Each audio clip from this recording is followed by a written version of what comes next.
मला अंदाज आला असेल भाजी दिसण्यावरूनच खायला कशी लागत असेल, तर मला म्हणते काय ही वेगळीच एक रेसिपी आहे. पाण्याचा एक थेंब सुद्धा न टाकता अशी भाजी केली तोंड्याची बघ. ही फक्त अशी गावाकडे ताजी मिळते. ह्यात आंबटपणा थोडा जादा असतोय. भाजी खाताना ती नसले तर त्यांची आठवण ही भाजी खाताना मला नेहमी येते.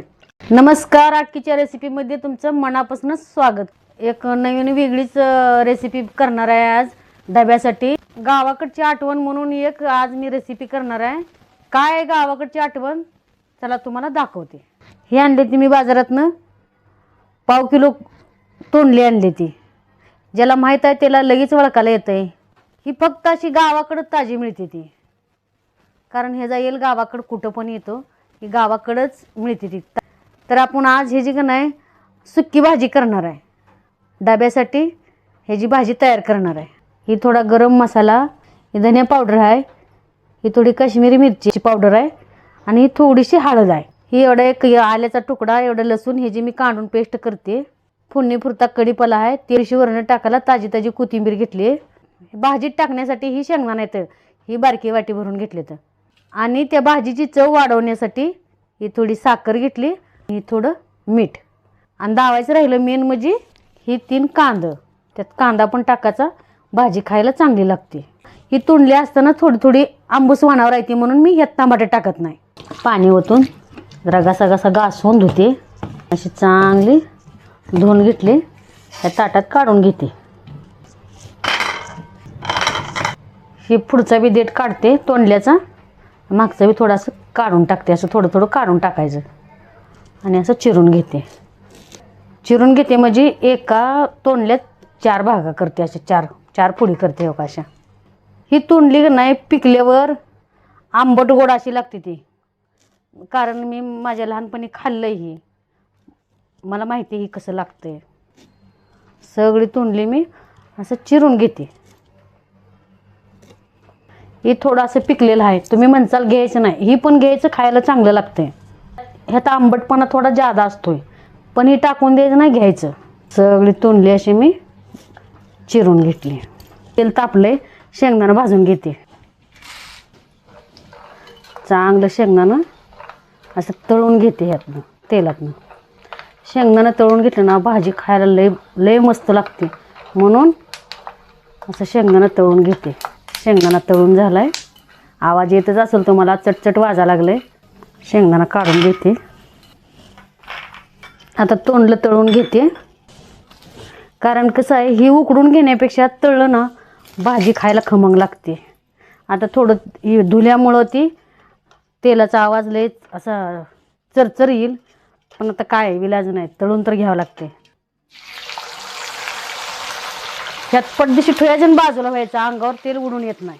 2 मिनटं झालं का असं खालवर करायचं, पटपट असं हलवून घ्यायचं. चांगली आपली तोंडली तळून घ्यायची. मी तोंडलीची भाजी करणार आहे ना गावाकडच्या पद्धतीनं करणार आहे. तुम्ही व्हिडिओ मध्येच बघायचं सोडू नका, शेवटपर्यंत बघा, म्हणजे मग कळलं तुम्हाला मी ही भाजी कशी करते. मी ही भाजी कशी केलेली बघून तुम्ही जर परत केली ना, तुम्ही सारखं करून खाचाल. तर असं कढईतच टाकलं असतं का नाही, ते काढता ते आलं नसतं, किंवा म्हणजे असं ही असं बरं पडतंय काढायला, म्हणून ह्या चाळणीतच टाकून तळा लागली. बरोबर आहे का नाही, सोपी पद्धत वापरली का नाही, तुम्ही पण असंच सोपी पद्धत वापरा. हो का, ही तोंडली तळून झाली, ती आता ताटात काढून घेते. असं करायचं म्हणजे ह्यातलं तेल गळते खाली. तोंडली काढून घेते, तळले ते. कलर थोडा बदलला तळल्यामुळं. ते कांदा तुम्हाला दाखवलेलं, ती कांदा चिरून घेतले. तर आता कांदा पण तळून घेते. कांदा पण असा लाल होसतोर तळायचा. तर मला म्हणते काय ही वेगळीच एक रेसिपी आहे. तुम्ही जर ही केली ना रेसिपी, थोडीसुद्धा भाजी शिल्लक राहणार नाही. कांदा पण हो का असा तळलाय चांगला लाल, असाच होसतोर तळायचा. आता काढून घ्यायचा. शेंगदाण्याच्या शेजारी कांदा काढून घेते. ही गार झाल्यावर दोन्ही मिळून मिक्सरमधून बारीक करून घेते. शेंगदाणा टाकते. अगोदर शेंगदाणं 1-2 बाऱ्या गरका मारून घेते, मग कांदा त्यात टाकून घेते.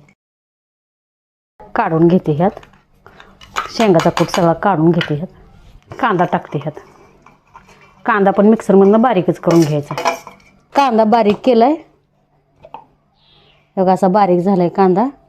ह्यातलं तेल सगळं काढलंय, आणि फोडणीपुरतं छाटूलं आहे आणि ह्यातच मी भाजी करून घेते. आता तेल तापलं, मोहरी टाकते.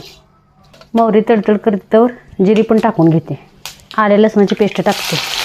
थोडासा कढीपाला पण टाकते ह्यातच आणि ह्याला असं हलवून घेते. जरा तेलात जर चांगलं नाही परतलं तर ह्याचा आल्याचा आणि लसणाचा वास येतो, म्हणून चांगलं परतून घ्यायचं ह्याला फोडणीतनं. तोंडली टाकून घेते. आता इथं गॅस बारीकच ठेवायचा आहे बरं का. हे सगळे मसाले घेतलेले तुम्हाला दाखवले ते सगळे टाकून घेते ह्यात. हे कांदा बारीक केलेला ती पण टाकते. चवीपुरतं मीठ टाकते ह्यात. हे थोडंसं आंबट असतं म्हणून थोडीशी साखर टाकते. लई टाकायचं नाही, आपल्या आपल्या हिशोबानं टाकायचे. सगळं टाकले थोडंसं हलवून घेते.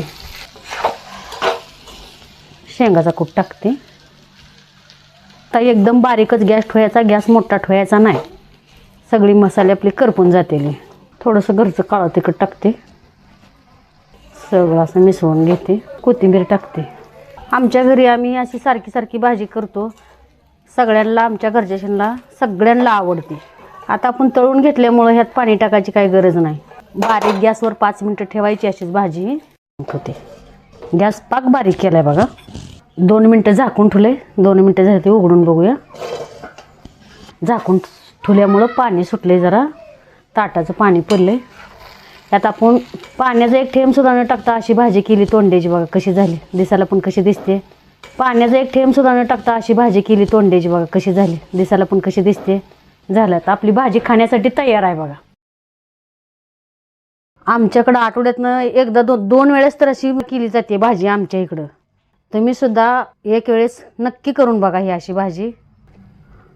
जशी आमच्या घरी पहिलेपासून आमची सासूबाई करत होत्या तशीच केली बघा ही पण मी भाजी. हे बघा मी गावाकडच्या पद्धतीनं अशी मी तोंडल्याची भाजी केली. तुम्ही कशी करताय? तोंडल्याची भाजी मी केली आहे, तुम्हीही करा.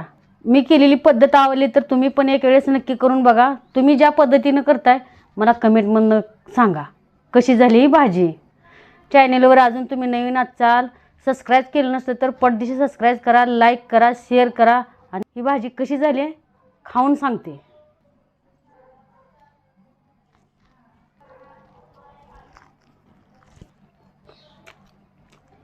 छान झाली भाजी. जशी आमची सासूबाई करायच्या त्या पद्धतीने केली तशीच चव आहे ह्या भाजीत. भाजी खाताना ती नसले तर त्यांची आठवण ही भाजी खाताना मला नेहमी येते. या जेवायला.